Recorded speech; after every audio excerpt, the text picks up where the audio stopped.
YSKK dan Dirjen GTK Kemendikbudristek. Izinkan saya untuk memandu acara pembukaan workshop pada pagi hari ini. Saya ucapkan terima kasih dan selamat datang kepada Bapak Ibu semuanya karena telah meluangkan waktunya untuk hadir pada pagi hari ini. Yang terhormat Ibu Sri Nurhayati SPD MPD selaku pendamping lapangan POP Kabupaten Sukoharjo. Yang saya hormati Bapak Iwan Setioko selaku Direktur YSKK. Yang saya hormati Bunda Master Trainer Pendidik Kecamatan Kartasura. Dan yang saya hormati Bapak Ibu Pendidik se-Kecamatan Kartasura.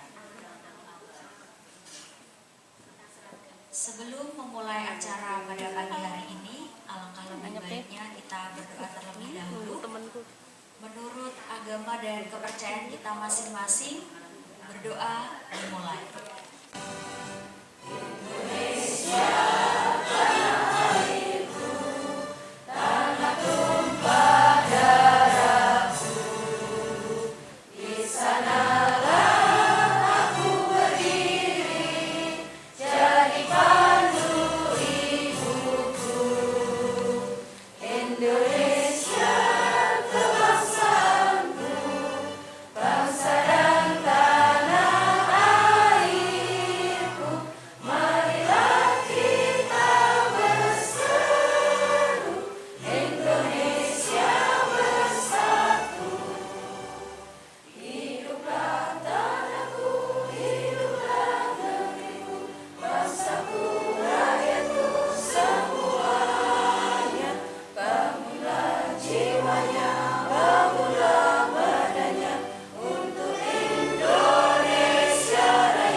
Kami berharap bahwa apa yang kita dapatkan selama ini, karena ini adalah kegiatan yang ketiga dari YSKK, tidak hanya berhenti di aula sini saja. Kami berharap apa yang telah panjenengan peroleh nantinya diterapkan di lembaga masing-masing, itu minimalnya, dan juga bisa diterapkan atau di-share ke lembaga-lembaga lain yang terdekatlah dengan lembaga panjenengan, karena tidak semua lembaga mendapatkan kesempatan untuk mengikuti kegiatan yang ada di YSKK ini. Bapak Ibu, mohon maaf, bunda-bunda beruntung semuanya bahwa bunda-bunda ikut di kegiatan YSKK di tahun ketiga ini. Tak lupa juga materi-materi yang telah kita dapatkan di tahun pertama maupun tahun kedua jangan hanya lewat begitu saja, tetapi mari kita terapkan. Kita punya semangat untuk memulai. Kalau panjenengan semua tidak ada semangat untuk memulai, apa gunanya selama ini kita mengikuti kegiatan-kegiatan. Jadi diharapkan ke depannya ilmu-ilmu yang telah kita peroleh selama ini, entah itu di tahun pertama, kedua, dan ketiga ini, seyogianya, sebaiknya kita terapkan di lembaga masing-masing. Apalagi dengan adanya indikator-indikator PAUD ramah anak, itu banyak sekali indikator-indikator yang tentunya belum semuanya diterapkan di lembaga masing-masing. Setahap demi setahap kita berusaha untuk mewujudkan PAUD ramah anak di Kabupaten Sukoharjo, khususnya di sini di Kecamatan Kartasura. Itu saja bunda-bunda, kami berharap nanti bunda-bunda selalu dalam keadaan sehat untuk bisa mengikuti kegiatan hari ini mulai pagi sampai selesai di sore hari. Wassalamualaikum warahmatullahi wabarakatuh. Waalaikumsalam. 2023. Oke, keren banget. Nah, di pasal 3 nanti jika ayah dan bunda ingin menyampaikan pendapat ataupun bertanya, silahkan sebutkan nama dan lembaganya dari mana ya, agar semua peserta bisa kenal. Untuk pretestnya sudah diisi ya, belajar terbaik bagi anak. Nah, setelah itu Kak Fibri lalu dilanjutkan dengan Bu Nani dengan tema implementasi disiplin positif dalam proses pembelajaran yang berpusat pada anak. Oke, setelah itu kita makan siang dahulu, Isoma, lalu dilanjutkan oleh Bapak Sunarto dengan materi pencegahan dan penanganan kekerasan terhadap anak di lembaga PAUD. Dan terakhir nanti kita ada penyusunan rencana tindak lanjut yang akan dipandu oleh Pak Iwan Setiawan. Nah, kita ada kesepakatan bersama Bunda. Kalau dulu selamat pagi dengan teman-teman semuanya, ya, untuk kegiatan sekolah ramah anak. Mungkin bisa di lembaga masing-masing sudah diterapkan, bisa kita sadar di situ dan itu menambah ilmu buat kita. Mohon Bun, terima kasih. Ya, terima kasih Bunda untuk terima kasih atas dulu Bun. Kata-kata yang kalau dalam dunia PAUD itu label anak istilahnya dengan hanya kata sederhana jangan atau tidak, itu sudah merupakan kekerasan terhadap anak.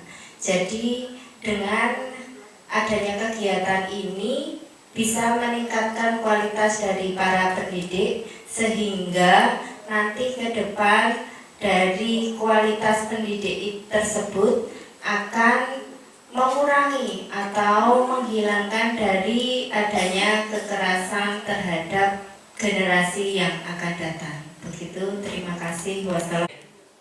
Di kantor surat juga ya. Ya. Sampai meninggal dunia itu juga masih anak usia TK. Kasus yang paling baru kemarin yang siswi SMP 14 tahun. Kebetulan kejadiannya juga Sukoharjo. kantor surat sebenarnya. Personal lagi. Lokasi pembunuhannya di Grogol, Bandian. Jadi terus banyak lagi kasus-kasus. Kalau masih ingat saya lupa daerahnya, tetapi ini kekerasan pelecehan seksual yang melakukan 3 anak SD kepada anak TK. Di anak SD pelakunya, korbannya anak TK. Jadi terus yang terakhir yang di Jambi, ibu muda, Masya Allah berdiri. Ya kelainan apa ya? yang rental PlayStation itu juga korbannya itu juga anak. Jadi Bapak Ibu semuanya, ketika bicara kasus kekerasan itu kita sebenarnya tidak ada tempat yang aman bagi anak-anak kita. Makanya ketika kita menerapkan PAUD ramah anak ini, kita berharap bahwa lembaga PAUD kita itu bisa menjadi salah satu tempat alternatif untuk memberikan keamanan, kenyamanan kepada anak-anak kita. Makanya tema ini yang kemudian kita ambil itu, karena datanya kalau nanti data secara nasional itu kita buka Bapak Ibu semuanya, dari tahun ke tahun itu tidak turun, tetapi langsung terus naik. Dan kalau bicara kekerasan anak itu naik terus. Dan kekerasan yang tertinggi itu terjadinya di mana? Di satuan pendidikan, di sekolah. Dengan berbagai latar belakangnya ya, kita tidak saling menyalahkan. Di sini kita tidak untuk saling menyalahkan, tetapi bagaimana kita mencoba untuk mencari salah satu alternatif solusi agar kekerasan-kekerasan yang terjadi kepada anak-anak kita, terutama di lembaga PAUD itu bisa kita minimalisir, bahkan kita hilangkan. Nah teman-teman semua, ketika kita bicara PAUD ramah anak, itu kita mewujudkan lingkungan ekosistem belajar yang kondusif. Karena PAUD ramah anak ini, kalau teman-teman silahkan nanti baca lah di indikator 97 indikator 6 aspek itu hampir semuanya itu kita intervensi, mulai dari sarana prasarana, proses pembelajaran, kurikulum, kemudian pengelolanya, kebijakan di lembaga PAUD itu tidak hanya terjadi di lembaga PAUD saja. Ketika ketika kita ingin memastikan anak itu aman, maka kita harus melibatkan juga masyarakat yang ada di sekitar kita. Jadi masyarakat itu juga harus ikut mengawasi Bapak Ibu semuanya. Kalau semuanya hanya di... Salam sejahtera untuk kita semuanya, salam sehat dan bahagia. Yang kami hormati Bu Sri Mahayati, SPD MPD selaku pendamping lapangan POP untuk ISKK di Kabupaten Sukoharjo. Yang kami hormati teman-teman Master Trainer Pendidik, yang kami banggakan Bapak Ibu pendidik PAUD sekecamatan Kartasura yang pada hari ini alhamdulillah berkenan untuk hadiri undangan dari SKK. Jadi Bapak Ibu semuanya, ini tahun ketiga dari program penguatan PAUD ramah anak yang kita lakukan melalui program organisasi penggerak ini. Jadi insya Allah ini adalah tahun yang terakhir, dan harapannya sebagaimana yang tadi disampaikan oleh Bu Nur, Bapak Ibu semuanya sudah mulai menerapkan indikator-indikator ramah anak dalam indeks PAUD ramah anak yang sudah kita pahami bersama, 97 indikator dalam 6 aspek itu. Jadi mudah-mudahan meskipun ini tahun terakhir, tetapi proses penguatan PAUD ramah anak itu usahakan terus terjadi di lembaga kita masing-masing itu. Sehingga ketika program berhenti, tetapi PAUD kita tetap terus menuju ramah anak. Karena ini adalah sebuah kebutuhan untuk menjawab kebutuhan dari anak-anak kita, untuk memastikan bahwa kepentingan terbaik bagi hak anak itu bisa terpenuhi dengan optimal di lembaga PAUD kita masing-masing. Teman-teman semua yang kami banggakan, di tahun 2023 ini, di tahun ketiga ini, kita akan melakukan pelatihan untuk pengelola. Alhamdulillah pengelola untuk Kartasura sudah minggu kemarin, dan ini untuk pendidik. Jadi alhamdulillah di tahun ketiga ini, kalau kemarin bersama Bapak Ibu semuanya. Nah teman-teman semua, selain pelatihan untuk pengelola, kalau pengelola kita lebih fokus kepada penguatan peran komite sekolah. Karena kita berharap bahwa ketika teman-teman kemudian melibatkan komite, melibatkan masyarakat di dalam penyelenggaraan lembaga PAUD, itu akan lebih meringankan dalam tanda kutip beban teman-teman untuk pengelolaan atau proses menuju penguatan PAUD ramah anak. Jadi kalau semuanya itu dibebankan kepada teman-teman sebagai pengelola, sebagai kepala, sebagai pendidik untuk penguatan PAUD ramah anak, pasti berat sekali. Makanya kita memandang penting bahwa penguatan komite itu sangat penting perannya untuk kita libatkan di dalam penyelenggaraan lembaga PAUD. Makanya di pengelola kita mengambil tema itu. Dan sebenarnya kita ingin mengundang komite pada saat pelatihan pengelola kemarin.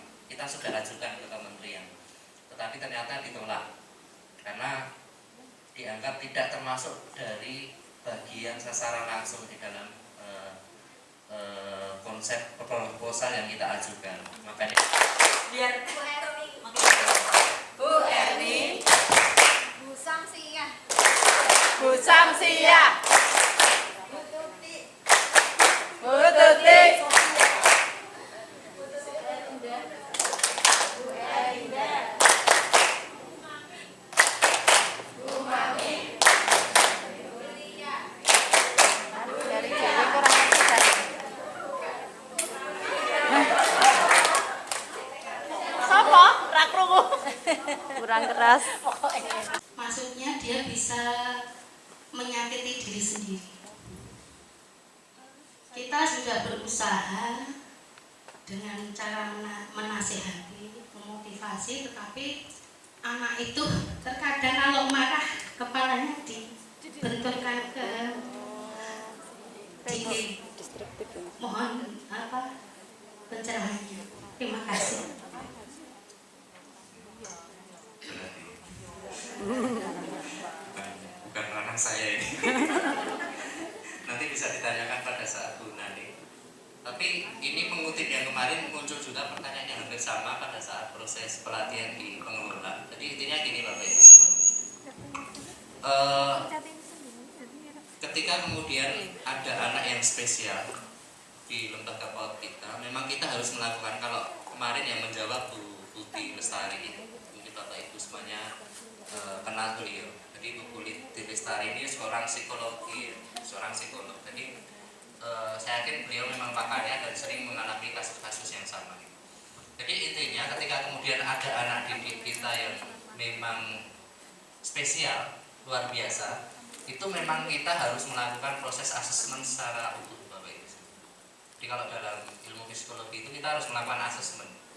Kita harus menilai secara utuh kira-kira tingkat kecerdasan anak itu seperti apa, tingkat psikologi emosionalnya seperti apa, dan itu harus digali semuanya. Jadi ketika kita melakukan proses asesmen ini, kemudian kita bisa menentukan kira-kira pendampingan yang terbaik untuk anak kita itu dengan pendekatan yang seperti apa. Itu yang pertama. Terus yang kedua, kita tidak akan bisa merubah anak tersebut tanpa ada dukungan penuh dari orang tua. Jadi kalau Bu Putih kemarin menyampaikan, yang pertama harus dipastikan orang tua harus kooperatif. Orang tua juga harus terlibat secara penuh kalau mereka memang merasa bahwa anak mereka itu, dalam tanda kutip kita tidak mau menyebut bermasalah, luar biasa, mereka juga harus terlibat dan mau menerima untuk mencoba merubah, menyesuaikan agar anaknya itu bisa lebih baik. Bagaimana guru itu bisa mengendalikan anak itu tanpa hukuman, tanpa ada hukuman seperti itu. Karena orang tuanya kalau tidak dikerasin itu nggak mau loh Pak, seperti itu. Nah, tapi kita tidak boleh menghukum anak. Nah, itu gimana caranya? Terima kasih. Terima kasih. Ini ranahnya disiplin positif lagi. Ada yang pernah punya pengalaman yang sama, Bapak Ibu semuanya?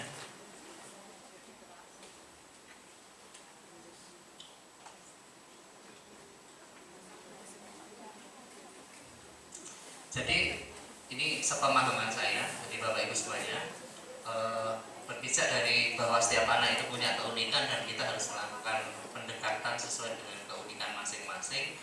Tapi yang pasti kita harus membedakan antara keras dan tegas ya. Jadi tegas itu tidak harus selalu keras. Makanya kalau kemudian orang tua itu mungkin tidak dikerasi orang manut Mas. Mungkin maksudnya tegas ya. Jadi kita harus menyampaikan itu, dan ketika kita menemukan kasus seperti ini memang intervensinya memang seharusnya dua sih menurut saya Bapak Ibu semuanya. Jadi intervensi ke anaknya, intervensi ke orang tua. Karena saya yakin anak itu menjadi seperti itu karena pola asuh keseharian yang dia dapatkan dari orang tua. Ketika kemudian orang tua membiasakan dalam tanda kutip harus keras tadi, maka anak-anak itu juga akan terbiasa seperti itu gitu. Makanya kemudian disimpulkan bahwa ketika lagi dikerasi orang manut gitu. Maka itu yang harus kita pastikan dulu. Tapi yang harus kita lakukan Bapak Ibu semuanya, yang pasti kita memang harus tegas dalam waktu-waktu tertentu, tetapi tetap kita tidak boleh melakukan kekerasan dalam bentuk apapun, sekecil apapun tidak boleh. Karena secara hukum juga sudah ada perlindungan anak terkait dengan hal itu, termasuk verbal pun itu juga masuk di dalam ranah hukum tersebut gitu. Sehingga memang benar-benar kita harus berhati-hati. Tetapi kita harus membiasakan membangun ini. Makanya kemudian kita mengambil salah satu tema isu yang ingin kita diskusikan bersama itu terkait dengan disiplin positif. Disiplin positif ini sebenarnya bagaimana kita bisa memastikan anak-anak itu berproses dengan baik di dalam lembaga PAUD tanpa adanya kekerasan. Jadi kita membuat ekosistem, kita membuat proses pembelajaran yang itu mendorong anak-anak itu muncul kesadaran di dalam dirinya untuk berdisiplin.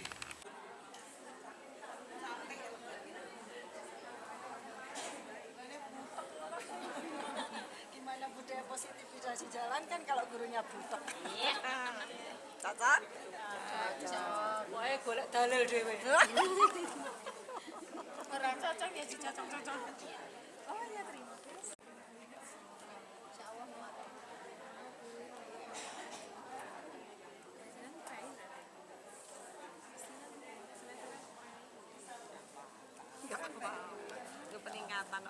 peningkatan pendidik loh ya. Kompetensi pendidik.